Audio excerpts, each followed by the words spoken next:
fantastic art of MC Escher. We're going to talk about the artist MC Escher, and at the end we're going to be doing a little hands-on workshop. MC stands for Maturus Cornelius Escher, like the mouthful.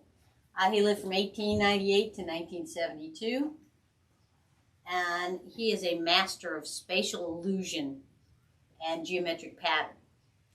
Now his style is a bridge between surrealism and op art. Surrealism is some things you would see in a dream or in your subconscious. Op art is optical effects. And he does optical effects, but also his kind of dream images. So he's sort of his own category. Okay. Now, he was born in Holland, and he died in March 1972. And he's a lithograph and woodcutter. He's a printmaker. And he's known for those. And he's also known for his spatial illusions and repeating geometric patterns called tessellations. Now, if you look at this right here, it looks normal until you look at it for a bit. Look at the ladder. You see it starts inside, ends up outside. Look at the columns. They're attached here, but then they're attached in the back.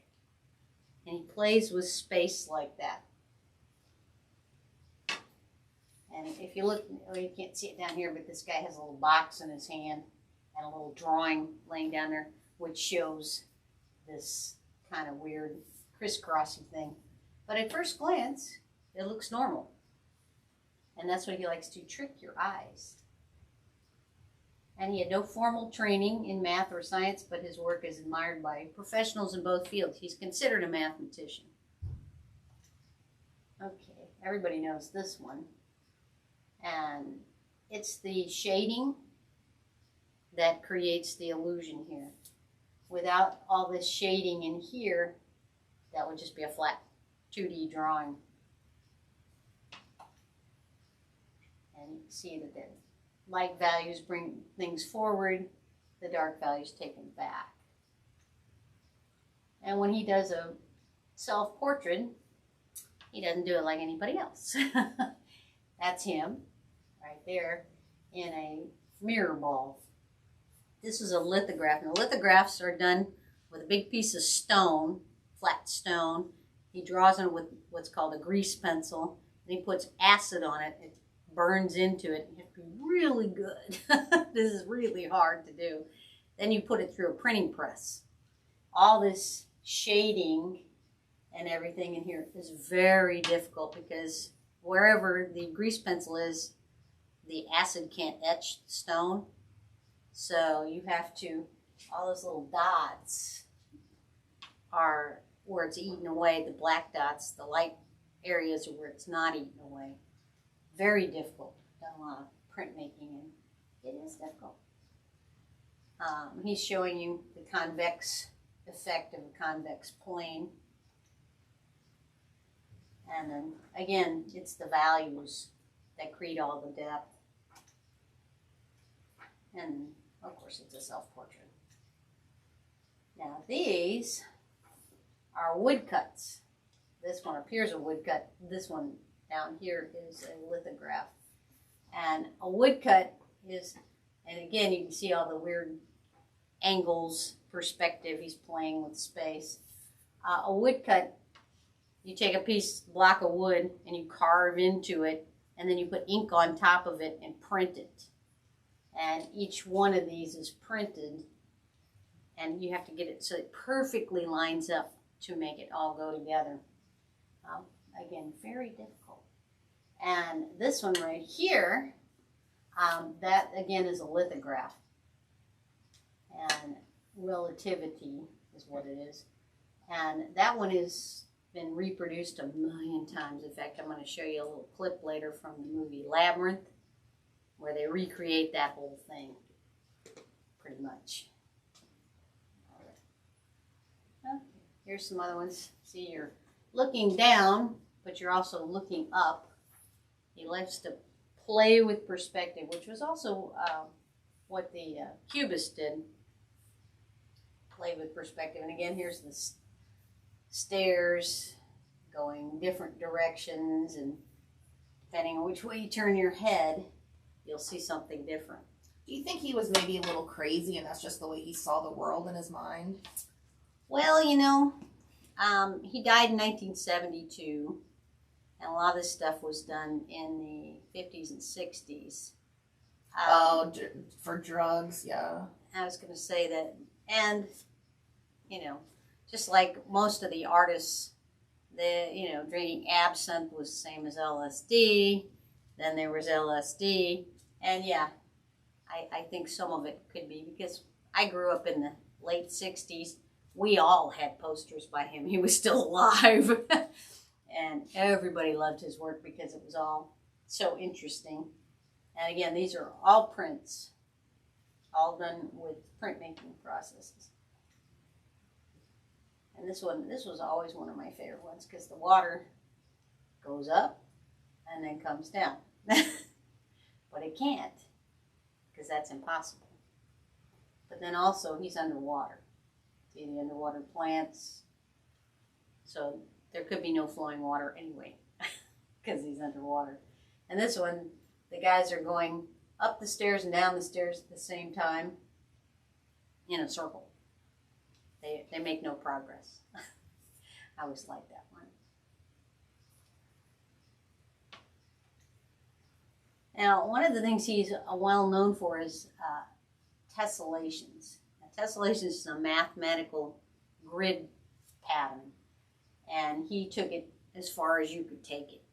And he'd take a regular grid, like, just rectangles or squares, and he would turn it into this. And what you do for tessellations is you create one unit, like this is one unit right here, and then it fits together. It's an interlocking pattern with no overlapping, and it fits together, and depending on which way you turn it, you can get different things to look like. It's like looking at clouds. You get different shapes, and he would fill them in. And he was the one that invented it. And he took it, like I said, as far as you can go. In fact, I have a whole book sitting right here on his tessellations. See, and this is called Day and Night, and the tessellations, he likes to do what he calls metamorphosis with the tessellations. He changes them from one thing to another slowly. Like he started off with square grid, and then slowly turned it into the birds. And it's not quite as hard as it looks, but it's definitely challenges your imagination. See, this is how he does it. He creates one unit, this is one unit, and then repeats it, and then figures out what it looks like that. It looks like a butterfly, so he turned it into a bee and a butterfly, or two bees, I guess this. No, two butterflies. It looks like a bee more than a butterfly.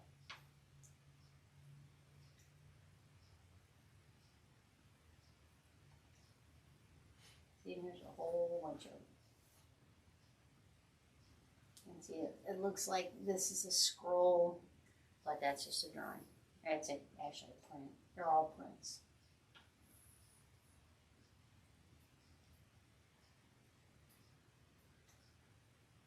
And this one's real famous. Most people recognize it. In fact, I've got a poster of it sitting right over there. And it's a lithograph. And you can see here's his tessellation. And then he slowly has the lizard crawl out and crawl back in. And he creates this three-dimensional effect just purely with shading. Without the shading, it's back to that. And it's amazing what shading can do for you.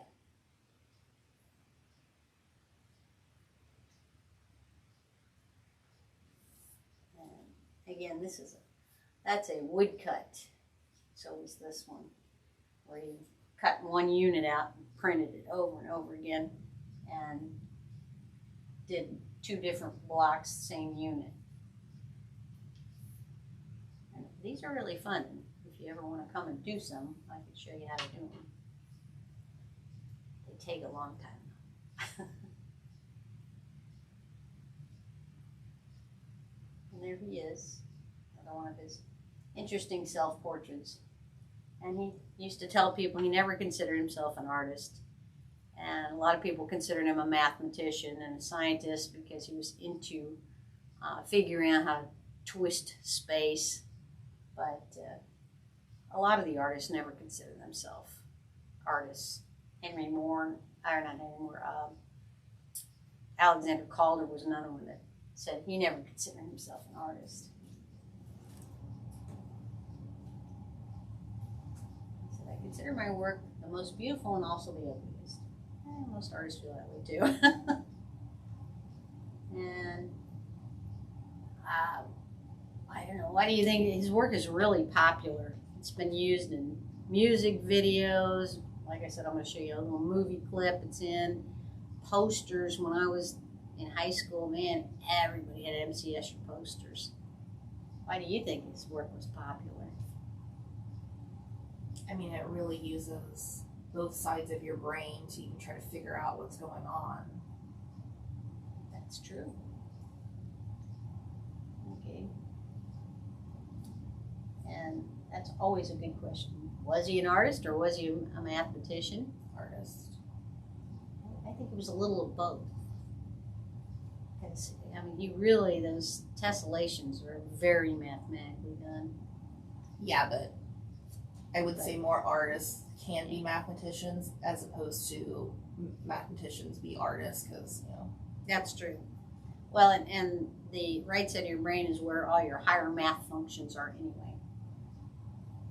Okay. All right. So thank you for coming. Next month we'll be working with color.